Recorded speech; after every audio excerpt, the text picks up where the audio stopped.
À l'occasion de la célébration de la Journée mondiale du livre et des droits d'auteur, la rédaction de Bossolo TV a décidé d'approcher un expert à la matière. En effet, le droit d'auteur remonte au XVIIIe siècle par la couverture de droits et statuts of Anne en 1710. Il confère des types de droits, c'est-à-dire patrimoniaux et celui de droit moral. À cet effet, Joey Mundonga, expert en droit d'auteur, nous parle ici de bien fondé de celui-ci.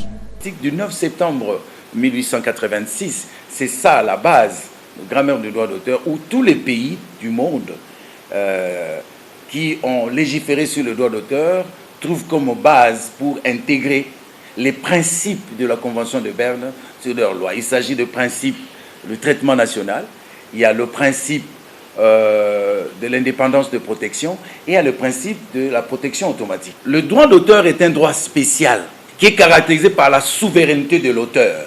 Parce que l'article 1er dit « L'auteur jouit de cette œuvre du seul fait de sa création d'un droit incorporel, exclusif, opposable à tous. » Donc il y a la souveraineté de l'auteur. Donc l'auteur, lui, il décide quand et comment son œuvre doit être exécutée.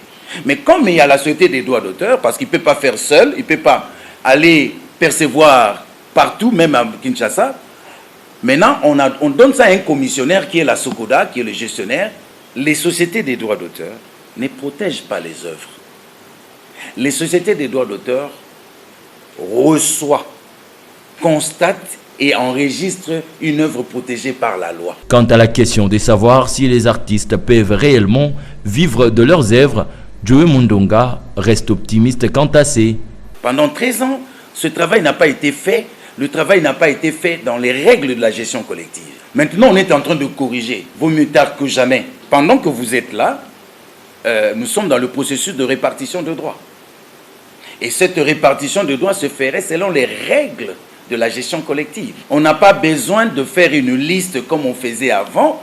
On fait la liste, on commence à faire le tir et lire. Je ne sais pas si je peux le dire. Non, cet artiste-là, lui, il a beaucoup de chansons, on doit lui payer autant, tout ça là. C'est fini cette histoire-là, Sokoda. Signalons par ailleurs que le droit d'auteur demeure un domaine moins maîtrisé, non seulement par l'ensemble de Congolais, mais surtout par des milliers d'artistes congolais qui n'arrivent pas à déclarer leur œuvre à des instances juridiques.